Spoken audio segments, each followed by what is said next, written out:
All right, let's kick off. Yeah, let's do it. Let's do it. Yeah, hi everyone. So I'm super excited to be here at New Orleans, and you all probably have seen the keynote, right? Adam mentioned a lot of the trends that we are dealing with at the minute, right? And we can pick that up straight away here in this talk. I'm really excited to see so many IoT enthusiasts here in the room, right? So you told me already. That's one of the key sessions we're really interested in and want to learn more about. So what is it about? Like, just imagine we have a world full of sensors where we just tap into any of those information streams. So usually it's around our most valuable assets, right? Where we are not there at the minute, but we want to track the information in their environment. And sensors are really letting us do exactly that. They are sensing the environment wherever they are. They can sense the temperature. They can sense the movement of the room right now, the acceleration. It makes the screen shake, everything like that, right? And we can tap into that information and use it for our business and business data, combine it with business data and for our use cases. And it's all about the devices around us, right? So an example for this could be these manufacturing robots in manufacturing plants. And we want to optimize how they are used, how they are manufacturing cars in this example. But that's just a tiny use case. And there's so many of these. And there's a study by or a survey published by the IDC, International Data Corporation, telling us that in 2020, just next year, IoT and sensors are going to create 40 zettabytes of data just in 1 year. I mean, you can't even. It's very hard to imagine that size of data, right? To bring that a bit into context, the whole data that was sent over the internet in 2015 was 1.6 zettabytes. And probably half of this was Netflix and YouTube. Hasn't changed much, but that's the amount of data we're dealing with next year just for IoT data, right? So it's exploding massively. But it's not just about the data. It's really about connecting the people who are using applications around the IoT space and getting insight, getting information about the most valuable assets they're having and devices. And data is really the glue here between the people, the applications, and the devices. And this is what we want to show you today, what customers are doing, what kind of applications they're having, how they're using Tableau to achieve this. And that's our goal today, that we inspire you to bring your personal IoT projects to the next level, or even just kickstart it, right? If you're just exploring the space right now. Before we do that, quick introduction. I'm Marius. This is Alex with me today. And we're both in the customer consulting team in London. So we work with customers and partners day in, day out to realize the most exciting data projects and applications, right? And I started at the biggest energy company in Germany called E.ON. They have over 20 million customers. And when I started there and I got into the analytics and data space, they were always talking about smart homes, smart meters, right? And that was all the sensor data and how we actually use that. So this brought me into that space. Now at Tableau, I'm here for 3 years now, and I'm working with customers having similar use cases and want to get more and the most out of Tableau and their data. So IoT is just a small part of it. And this is Alex, and I'll let him introduce himself. No, thank you, Marius. You didn't tell them your secret. He's been running IoT sessions for a while in our conferences, right? And previous year, Marius was actually bringing a device that tracks the quality from the air quality. And I That's how I got introduced to Marius, like big time. I wanted to work with him because I borrowed his device and I brought home, and my wife is a little bit of a geek as well, and she freaked out because the quality of our area is horrible. We live in London, and we lived in Sweden before moving to London for 10 years, and it was amazing weather. We are having all the allergies, and yeah, so thank you. At least you brought me here to that conference. So I'm Alex Eskenazi, and I'm, like Mario said, I'm a solutions consultant, and I've been in the company for 3 years myself, 3.5 years. What I'm doing recently now, I'm working with some of our largest partners, system integrators and technology companies. And I'm working in projects, for example, there's a lot of GDPR discussions right now. So I'm working with a telecom company bringing Tableau integrated to their IoT platform and to their big data cloud platform. That's one of the projects. With our system integrators, I'm working with predictive asset maintenance, so tracking cranes. They have 85,000 cranes, and tracking how they are in the field. So some fun projects out there. Right? Yeah, it's amazing, right? It's cool. So what are we going to be talking today, Marius? Could you? Sure. So we have two main parts in our talk, right? What's and that? the first part is going to show you a typical customer journey, right? There are different stages along that Internet of Things journey, and you're going to run through. Alex is going to run us through some amazing customer examples in the first part and see how they generated incredible amounts of value from IoT data, integrating that. And you see that it goes like this. This is really our agenda slide for that part one, which is what customers are doing. And you see that there's kind of a journey, like first they become data-driven, they start trying the first IoT project after that. And some go well, some don't. So this is kind of our representation of that framework. And some think really big, and you see this is translating into business models. So we talk about what they're doing, what business models they work.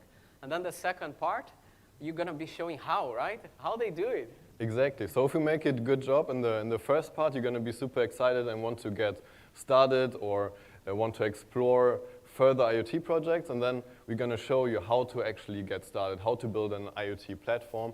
And today we're going to use the cloud and AWS to achieve this. And we're going to show you some live example if the demo gods are with us today. That should be running all live, right? So that's the second part.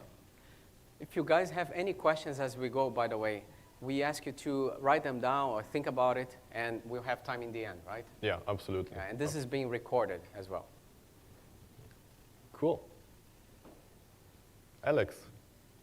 Yeah. How do customers unlock value from their IoT data? Yeah. So first, you should probably define what value actually means, right? There are different types how you can achieve value from IoT data and bring value to your business. What we typically see is that customers are optimizing maybe their manufacturing process or their shipping process, things like this. With IoT data, tap into the information around those processes. And with the main goal to improve quality at the end for their customers, for their consumers. Or maybe even create completely new innovative products from around IoT data, maybe even creating data products. But it's all about gathering the data and then being able to improve the decision-making process, to have faster and better insights from that data, bring that data together. And what we've seen working with so many customers on these journeys is some kind of blueprint, right? And Alex will run you through that typical blueprint. Yeah, sure, I can do that. So, I mean, I think it's good to set the scene and have a look at the kind of how it looks like, this architecture, right? So usually what we are talking here is obviously our devices, right, generating data. These are the things. So things generate data. The data flows to an insights layer, right? So we We generate insights based on the data coming from things.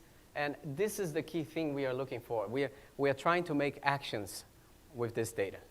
So what you can think, like if you would think about what kind of devices we have, we could have maybe a windmill generating speed measurements. Those speed measurements are being consumed. I think this is going off here. Never mind. But the insights layer is actually looking, okay, is this machine running in the right operating state? And then we have the actions, the actions layer telling us maybe it's going too fast. We might want to turn this machine off because otherwise it's going to blow. But that's not all, right? So we're not only talking about data from sensors. We're talking about the whole ecosystem. We have to have this holistic view of which environment we are running. Perhaps we need to bring enterprise data in. So we are talking about bringing our ERP data in context. Potentially with wind data, we need to know the weather as well, so we can do predictions. So this architecture here, if you can think, once we combine all the data from our sensors and from our other relevant data, we start to derive those insights that will tell us what to do. And those actions can be in the form of data-driven alerts from Tableau. It could be an SMS sent to someone to take an action. It could be perhaps this data coming back to the insights layer so we fine-tune the models. And as I said, there's a feedback loop all the way back to the device. Perhaps it's an automated system telling us to stop the machines. So the blueprint has a connectivity layer here and getting data from all sides. The insights layer is usually the processing of this data, storage of the data, our models, right? And then this is applications. So connectivity, insights, and applications. And you see as we go that this is the kind of things that companies are using, this kind of architecture. But the step number one, I think that's the key thing.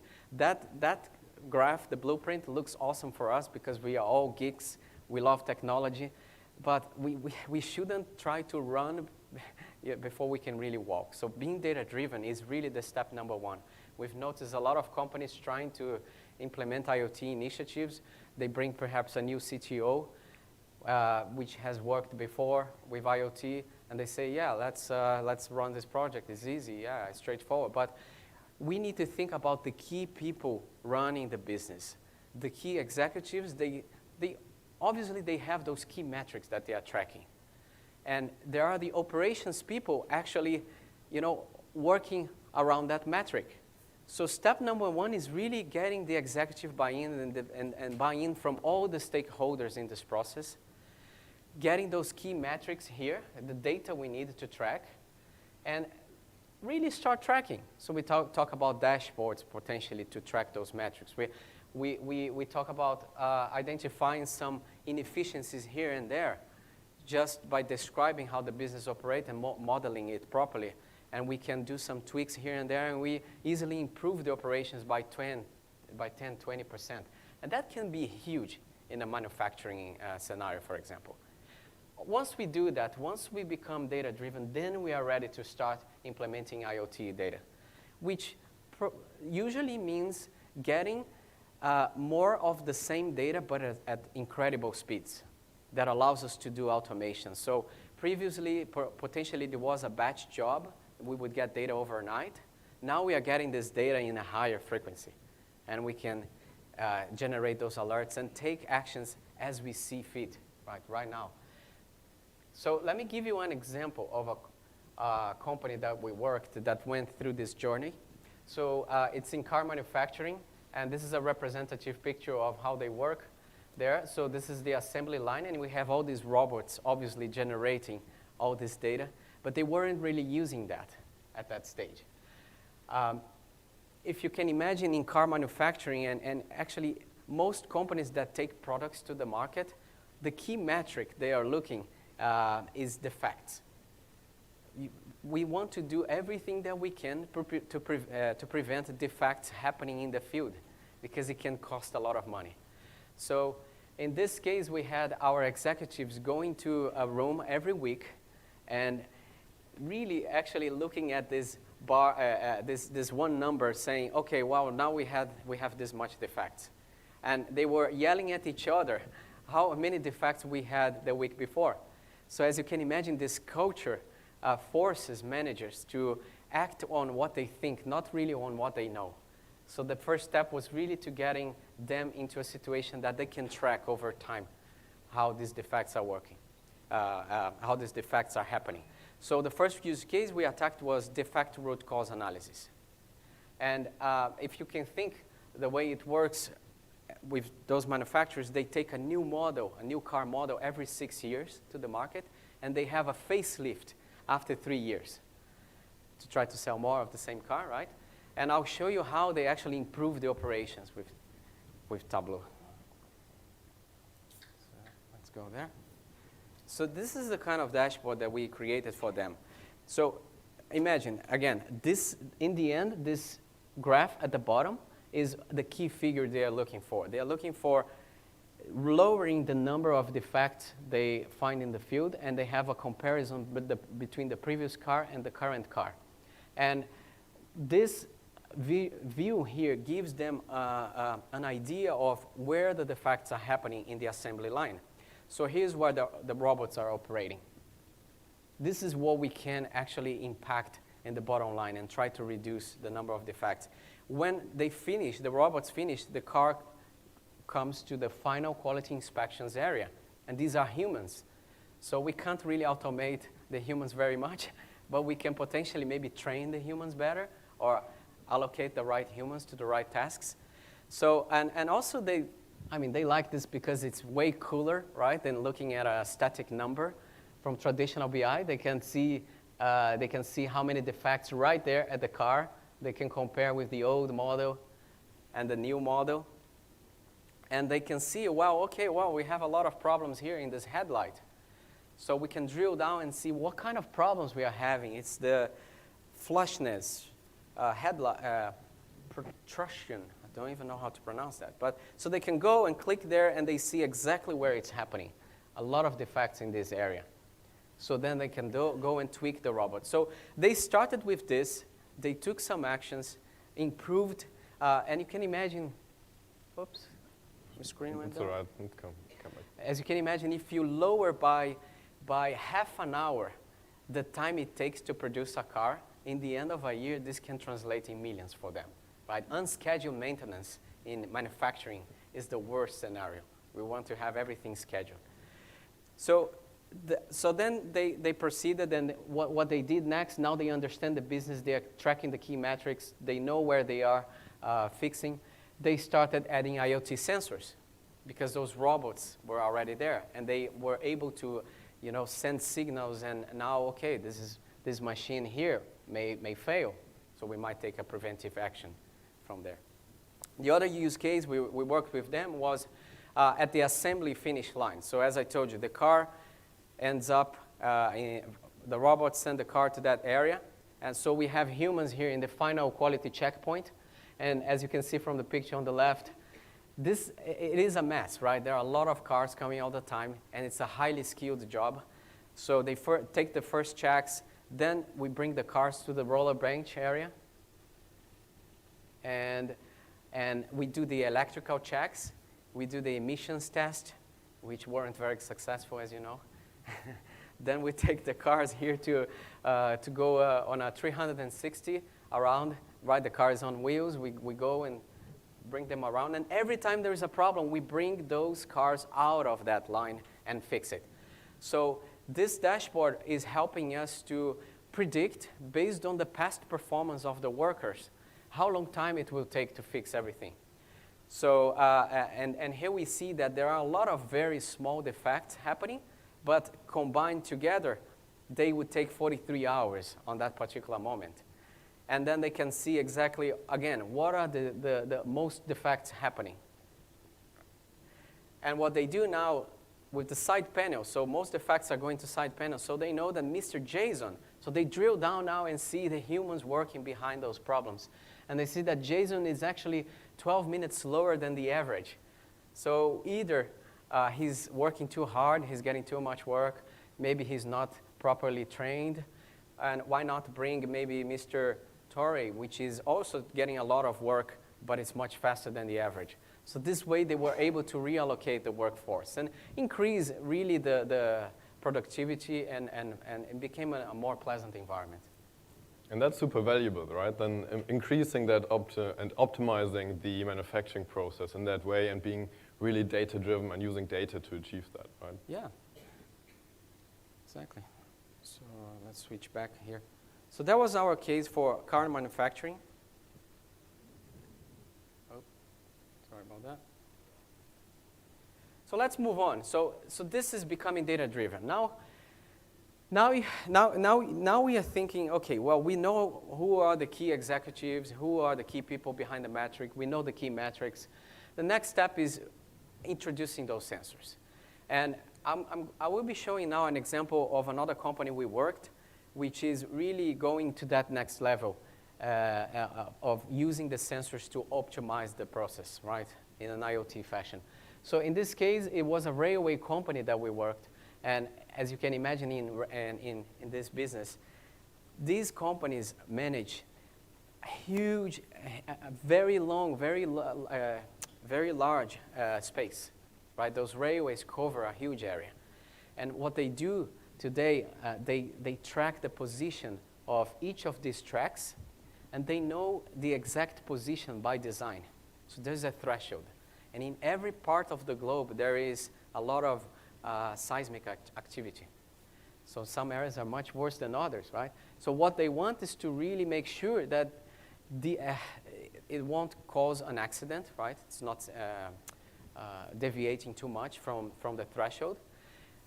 But in this case, this company, when they reached us, they were having a lot of unplanned maintenance just to go and fix areas that were causing problems. And even worse than that, they had a crew going to every single part of the track to do preventive maintenance. And this was costing them $1 million.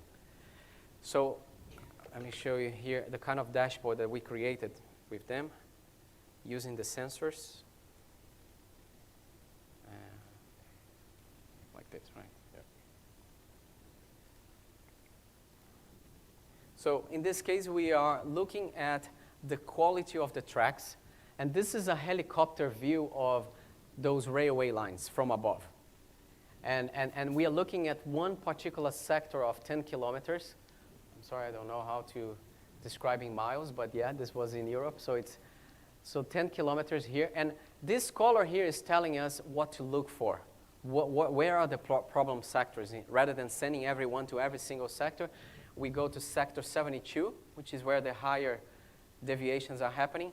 And then it drills down, and we go to a more we zoom in, right? So now we are seeing kilometer by kilometer within this 10 miles. And we can see which one is the worst, potentially here. And then we drill down to really 1 meter.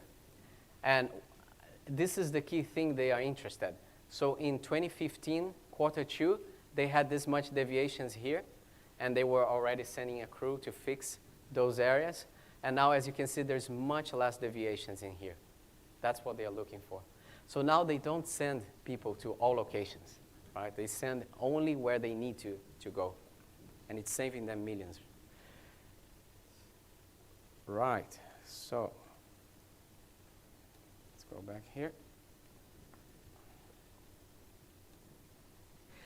But so some companies are thinking bigger, right? Some companies are actually taking one step forward and thinking, look, what I've done to my business can be very useful for other businesses. If I could package this solution now to potentially track the railway as a templated solution that I can take to another business, provided that the data is similar, I can actually provide value in this way. So it's about monetizing our expertise. So we talk about analytics as a service. So use applications as a service, or solutions as a service. So I'll show you an example of a company that is doing this right now. Oh, yeah, and that's in energy production. So this company produces, they help governments deploy power plants to convert biomass into energy. in the form of heated water or combustion, these kind of things. And they've been doing this for years, right? So, and they've been retrofitting old machines with sensors, and they have the new machines that they are producing with the sensors already there.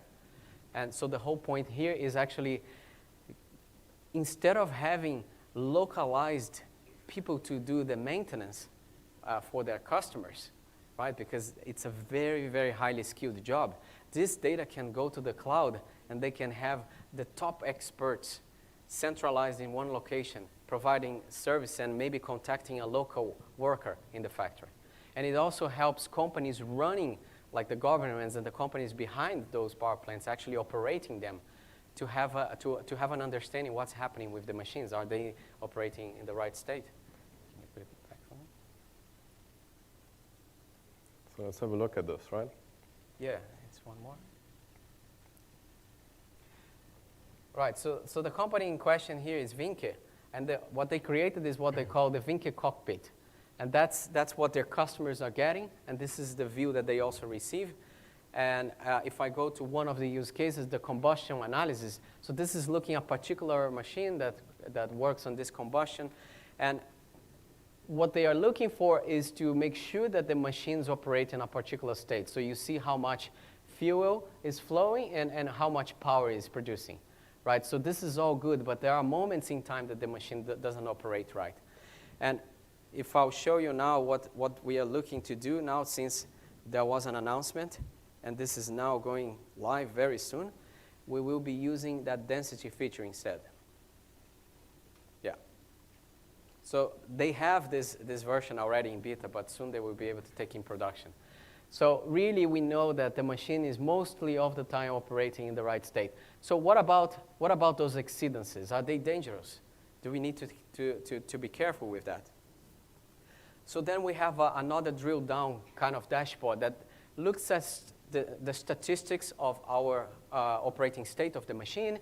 And really what we are looking is that it operates within a particular range here. But we can see using statistic lines and density curves that it's very skewed to the right, meaning there are problems. There are moments in time the machine is working out of the boundaries.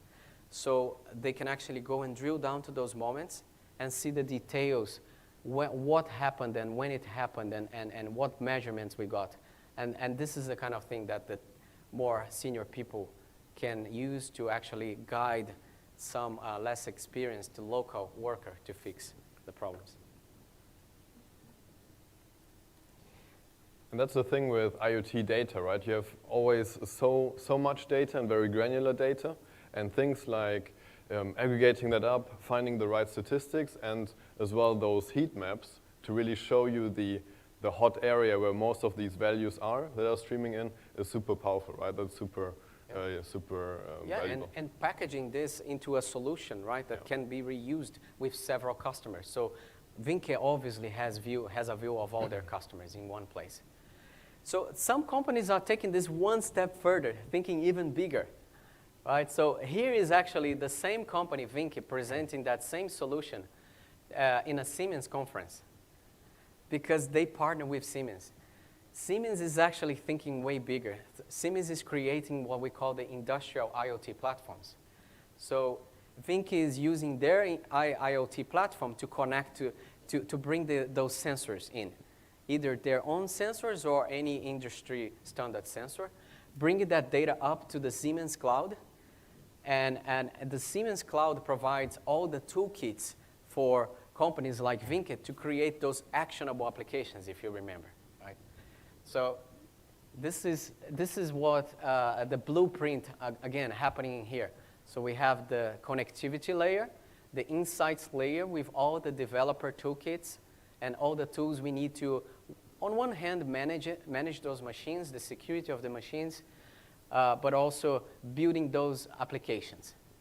And they think big, right? Because they allow companies to monetize and don't think about that plumbing very much, right? They bring all the cloud infrastructure, that plumbing, connection to data, and they also bring in industry expertise as well. So companies like Atos, they have container management solutions. We have Accenture with asset prediction, maintenance, and many other companies out there.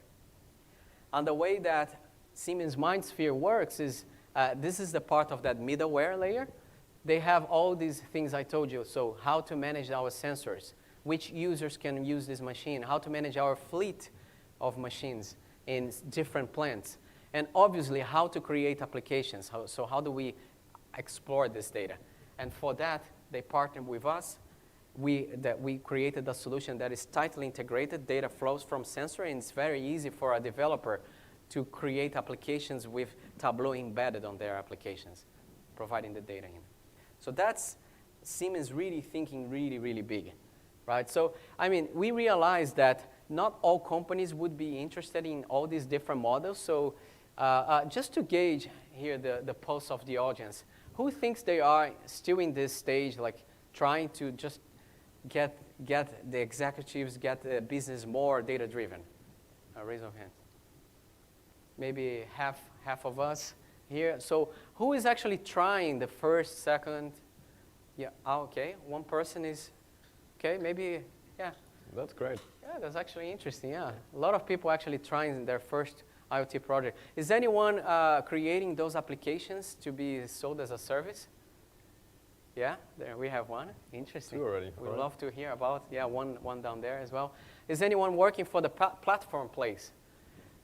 So GE Predix is one example, Siemens, or the cloud providers. No one? Probably not yet. So you saw what customers are doing, really. How do we get there?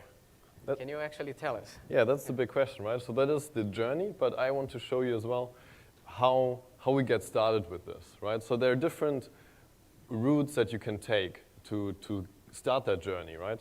And I want to point out three here. One would be that you buy IoT as a service, what we've seen with Siemens and Winke, that you buy and that you have a connect to an industrial IoT platform, and you just connect your devices to it, and you get insights and visualization as a service, right, from that IoT data. That's one way. Or you can work with partners, the large system integrators who are really building a tailored solution for you, for your situation, for your devices, to get you exactly there where you want to be, right? If a out-of-the-box solution is not for you. And then there's the third way, do it yourself, right? Get the sensors in, or maybe you have sensors already, start storing that data and start visualizing that, sharing that with the business, and helping them to create insights with that. So I'm really into technology, into sensors, so I obviously went for the DIY route, right? And I really wanted to take that path from the start until the business dashboard. And this is so accessible and so easy these days with the big cloud providers like Microsoft, Amazon, and Google. They all have IoT elements and services within their solutions, which are super powerful and take a lot of the heavy lifting in the background already off your shoulders. And Tableau, as you know, is not an IoT platform, but it's a part of the platform. It's part of what AWS, Google, Microsoft, whatever you choose to run your IoT services, Tableau's part of that, and it can be the front end of that platform, of these platforms. And then you have a very straightforward process, really, how you get started with IoT analytics and IoT data. So first, you need to have some kind of way to collect sensor data. So either bringing sensors in an environment that you want to track. So for instance, maybe you want to track how your conference rooms are used, or here in this conference, right? Then you might want to add sensors to the room to get that data. Maybe you have already sensors that give you a lot of data. That's probably the most case, and then we need to find ways to process that. So, and that's what the cloud providers are taking off you. They are able to give you tools to process that data into the cloud and then store it, where you then connect Tableau, for instance, to it and start analyzing and sharing the insights. And this looks like the blueprint again, right? Yeah, exactly. You have the connectivity, the insights in the middle, and the application in the end. Yeah, absolutely. So let's get started. Let's build an IoT platform. So as I said, I wanted to go that journey. And we both work for Tableau in London. And if you visit our office there, you're going to see we have a great open space, large kitchen. But the key part of the kitchen is our coffee machine. That's super important. We have a lot of Italians working there, so they really put their name forward to have really, a proper... we have a barista. And they are Italian, the two guys. Yeah, and one lady, one guy. And it's crazy. I talked to the office managers, and they told us the Tableau floor, you have one floor in that building, is the one that consumes the most coffee on a daily, on a weekly level. So it's really coffee equals productivity for us. So when we don't have coffee, there won't be any software developed or sold, right, on that day. No way. None at all. So this is the setup that we have, right? It's a barista-style coffee machine with 2 coffee grinders. So we have 2 different kinds. One is decaf and one is regular coffee. But there's one issue. Do you see the issue? We can't track the data for how much coffee is grinded and made, because they're machines without internet, which is great, and they work really well, but we don't get the data from them.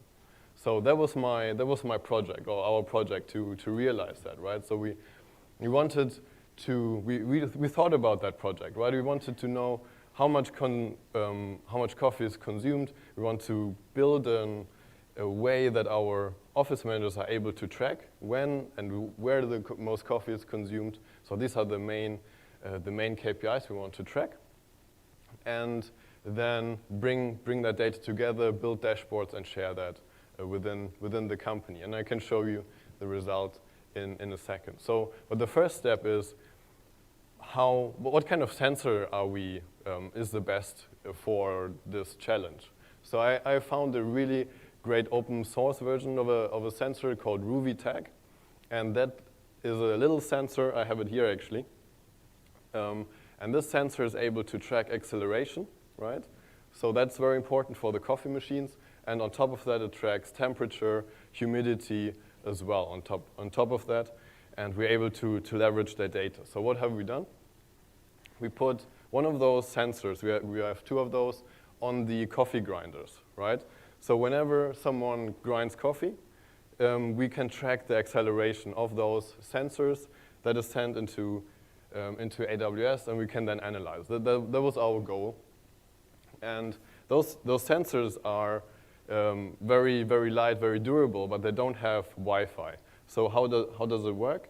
They send the data via Bluetooth to a gateway. So what I used is a Raspberry Pi. Feel free to check that out after the session here in the front. It's a little computer, right? Like a tiny computer that lets you run code.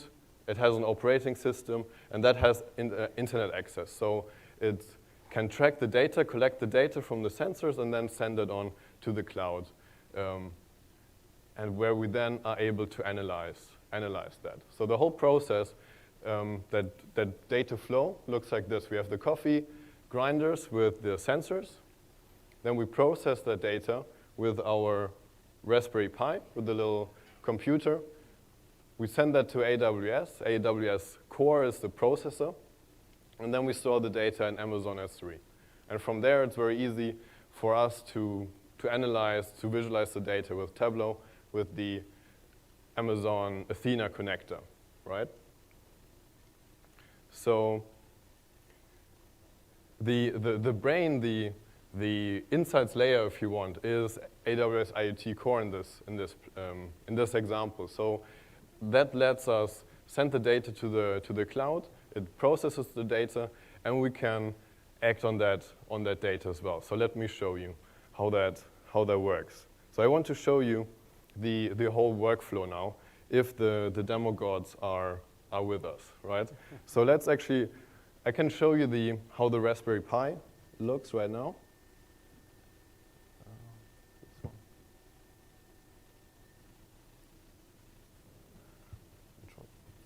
Move the mouse. So this is the Raspberry Pi. It's a little Linux machine, has an operating system, and there's some Python code running on that machine. And you can see the data coming in. You can see the data streaming in right now from these sensors via Bluetooth, and it's then sent from that Raspberry Pi into the cloud, right? So we see the pipeline here as well. And then we want to see the data. So it's currently on that machine. It's sending that via the Wi-Fi here, the conference Wi-Fi, to AWS. So let's have a look at that.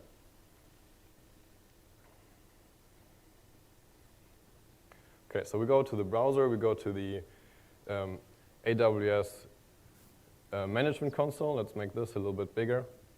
And it's just one of those services, right? So one of those AWS services is IoT Core. We can log in.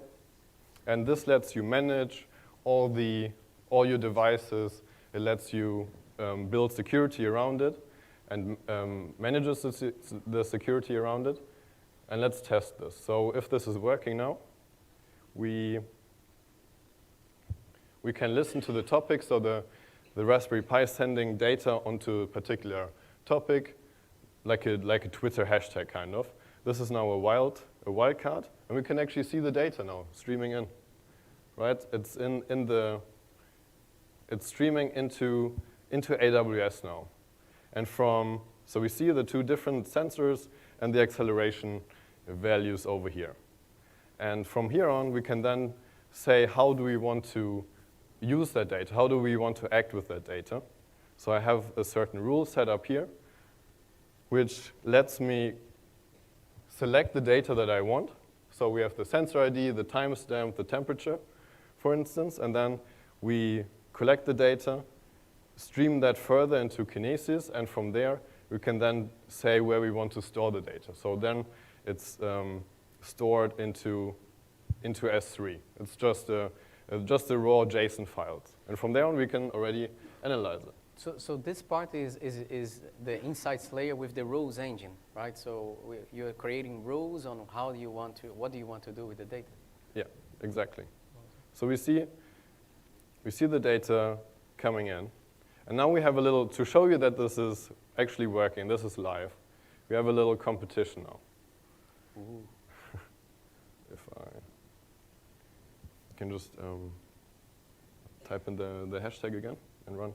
So we have the two sensors here, right? And it tracks the acceleration.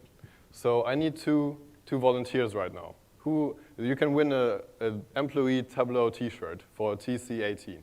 So who wants a T-shirt over there? All right. Oh, come okay, can you come to the front? Yeah. And you too. Great. What's your name?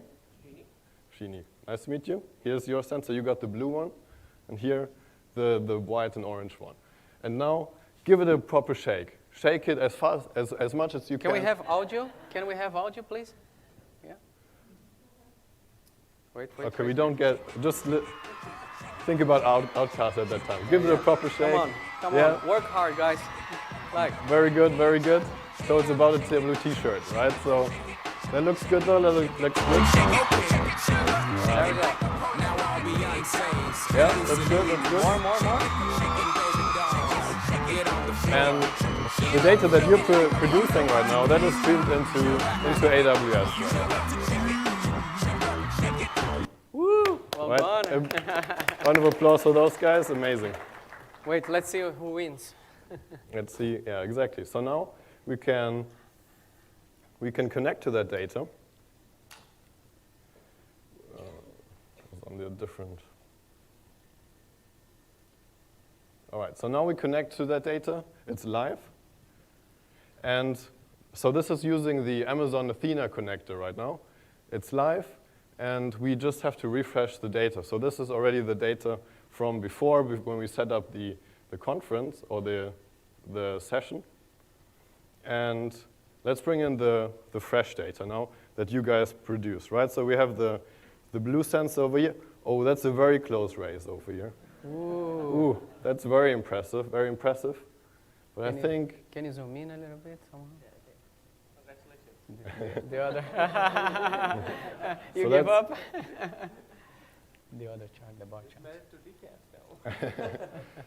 Yeah, so that is the sensors we actually used for the coffee machines, right? So the orange one or the white sensor here produce a little bit more acceleration, nearly 3 Gs of acceleration. So amazing job. You definitely earn yourself Well a done. TC t-shirt there. And Thanks. we can even look at the overall high score. So we did that competition as well. Let's have a look. Let's let this update, and then we can actually see. So this is the timestamp right now, and yeah. So the blue one is actually not the one from right now. So you didn't make the overall high score, but you're definitely up there. So well done. And then so we used that data now to produce a business dashboard. So because this was able, with the acceleration, we were able to track how much coffee was consumed in the Tableau office, and this is the resulting data set. So our office manager, Nina, she's really into fancy, beautiful dashboards, so we used a new feature, one of the biggest features in Tableau that's going to come to you in the next release, transparency. So you can finally build transparent worksheets and use large pictures on your dashboards, and it tells us a lot of things. We can see 95% of the employees at Tableau, they are consuming regular cups of coffee, right? So they're not really into their decaf. We even asked if we could put two blends of regular coffee, and no. Yeah. They really need to have decaf for so the question no is, prejudice. yeah, is should we even supply decaf, right? If no one hardly uses it. Yeah, it's a big insight. And we can see we definitely have here some peaks. So this was actually when we had a Tableau event here on Thursday. So we see a big peak here, and we have large peaks in general in the morning time around 9 and 10 a.m. And we see, especially then, it's mostly regular coffees, right? You need your caffeine kick. I can totally understand that. So Nina was saying that her hands hurt, and we saw that it's about 80 coffees per hour that she's producing. And so, but the point is, she thinks really big, right? So she was saying, hey, we're gonna take this and sell to Starbucks and all the small coffee chains around here, right? She's very smart. She's very business driven there, right? Yeah. And she can, because it's a valuable solution, right? She can track now how much coffee is consumed. So this is the accumulated amount of coffee. So just in that 1 week we tracked, it was nearly 20 pounds of coffee, right? So 40 of those smaller coffee bags. And she can track now how much coffee is still in stock and when she has to order more coffee. And as you can see here, I think the decaf coffee will hold for a while now, right? We don't need to order much more of that very soon. But we can see as well, decaf coffee. So I like a decaf coffee maybe in the afternoon, right? And we can see that here as well. So most of the decaf coffees are consumed here Tuesday, 2 p.m.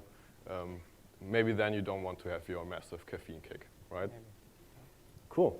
And this is the whole pipeline from the sensor over to the AWS cloud into a business dashboard. And if you want to know anything more in particular how this whole setup works, I'm happy to discuss that with you after the session or just in the Q&A section, right? So this is the whole, let's say, IoT platform that we are able to build, right? So from the left, from the sensor, via AWS IoT Core, it's sending the data into Amazon S3, and when the data is there, we can use it however we want, right? We can analyze it directly, as we just did with Athena and Tableau. Near real time, basically. Yeah, near real-time analysis right there. Or we want to have business-driven data sets, maybe combine those data sets together in a data warehouse like Amazon Redshift. That's what we can do as well with super fresh data, right? Coming in and then building that analysis and visualization layer on top of this. So this is what we created. That was our project. Worth mentioning that customers go into that route. They always have a real-time layer and they have the storage layer, which is the data warehouse, in this case Amazon Redshift, playing the role of, for us to look the history and also to combine with enterprise data. So look at the invoices from our ERP system, looking at the CRM systems, who is our customers. So this comes in very nicely in the data warehouse layer. Exactly. Yeah. And then the outcome is our coffee business, right? Our coffee dashboard. So you can see on the left side, these are the actual coffee grinders with the Raspberry Pi on the left. And it's a bit hard to see, but we deployed the little sensors on the side of the grinder. So this is where the acceleration was the highest. So we had the biggest outliers there in our data when a coffee was created, right? So let's have a quick recap before we come into the Q&A session. So we talked about how our customers are creating value with IoT data and the different levels, different steps in that journey to get there. We looked at different examples within Tableau. We showed you a live project from the sensors all the way to the analytics layer. And I really hope you got one or two things out of those examples wherever you are right now in that journey that you can apply to your current situation. So I would love to hear about your journey and your projects that you are currently working on. Even the Q&A session, if anyone wants to tell a story, that would be really valuable for the others. One thing we would like to leave behind, a little gift for you guys. So if you are looking for an example of a dashboard, typical IoT dashboard, there are usually those control charts we showed earlier, looking the metrics that lie within a particular metric. So you can go to this website from our colleague, Timo. Timo, yeah. Yeah, he has this website with a lot of cool stuff, some embedded analytics examples, and you can download this dashboard there. And these are very similar to what Vinke created, right? So you can just plug in your IoT data into those workbooks. You can download them, and that's a really easy way to get started if you don't know what to do with your IoT data at the minute. You just plug it into those workbooks, and you see some of the insights straight away, right? Yeah, exactly. So we will open up for Q&A. Quick word about this session is brand new. We built from scratch. And if you could provide your honest feedback to us, we would love that. And only 5-star. No, I'm kidding. And yeah, so who has the first question for us? Right there, green.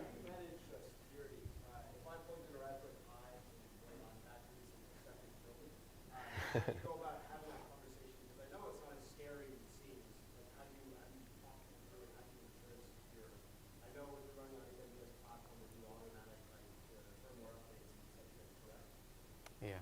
Yep, exactly. So that's a very important part within IoT, that you have the security layer around it, and that's what AWS is providing as well. So on that Raspberry Pi, for instance, is a certificate. So only that Raspberry Pi is able to talk to my AWS IoT Core environment, right? So that's all baked in. It has to have the right certificates. Yeah. Otherwise, it won't be able to talk to the outside world. But that's a very important It's part. a perfect question. It's the biggest concern from our customers as they migrate from on-prem to cloud. Because a lot of our customers have been doing this for years. We call operational technology, OT, machine to machine. But now we are talking about learning from what we do in this factory. Can we leverage this learning into the other factory? And for that, we might not want to go to the cloud. So these players, to enable this business to go at a global scale, they think security all the time.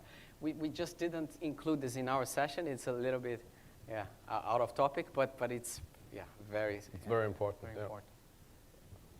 A bit.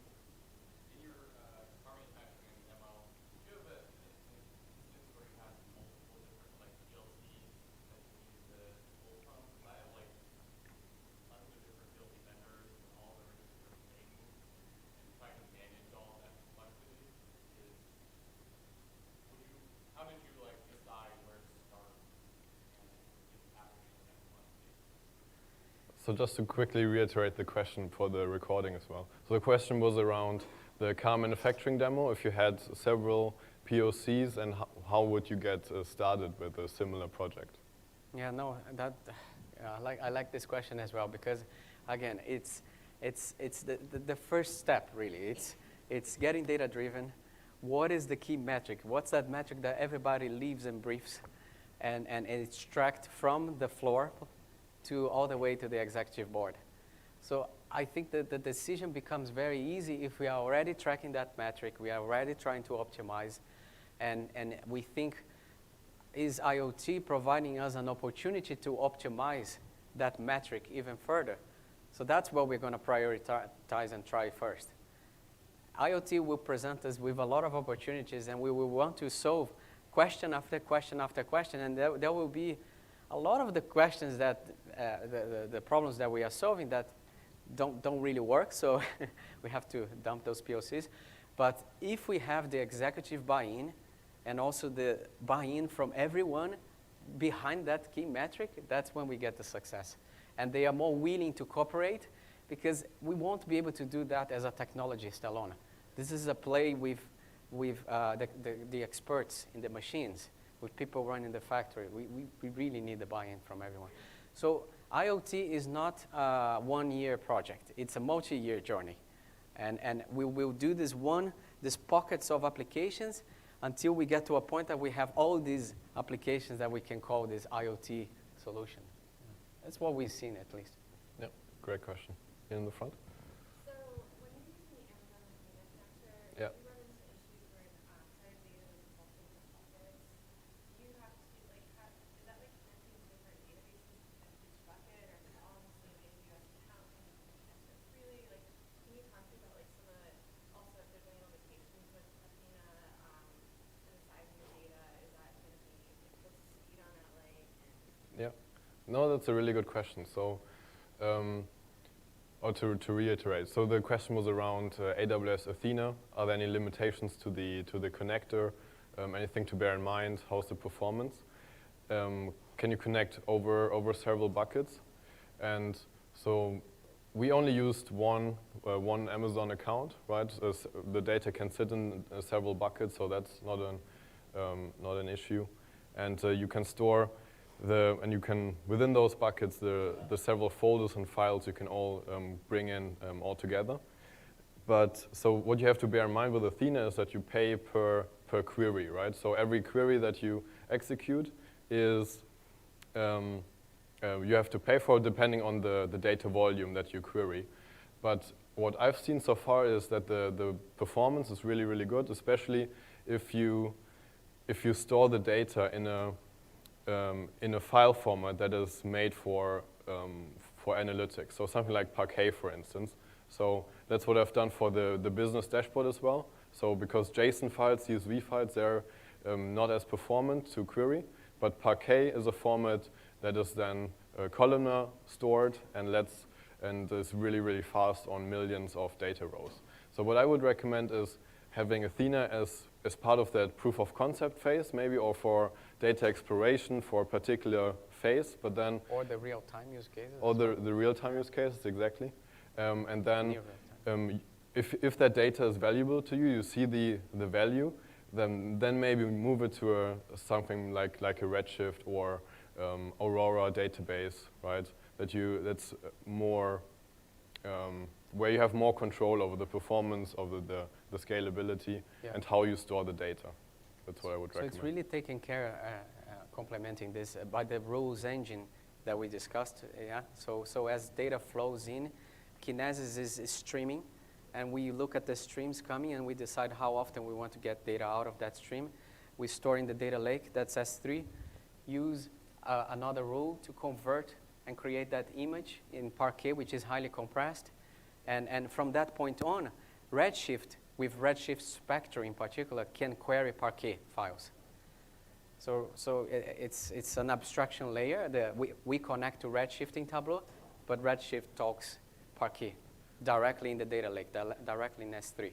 And we have equivalent things in Google and AWS, Azure. Yeah. And especially so the data in Athena or in S3 will be the most granular one, right? So if you want to use that, that's perfect, but it might be that you want to aggregate that up. So for our example would be coffees per hour, per 15 minutes, and that we don't need to actually see every sensor tick in the dashboard. Yeah, we have to close out the session, so we just wanted to leave you with a couple of related sessions as well. Customers talking about IoT applications and use cases. GE is actually talking about one of those industrial IoT platforms in the airline industry, and Boeing is creating insights as well based on IoT data. Those so first two are right now after this, and they are next to each other. So you can go to one and go to the next one right after each other. Yeah, if you can't get enough of IoT, right, then these are the perfect sessions to go to. Thank you very much, guys. Thanks for taking your time. Thank you. Don't forget the survey, please.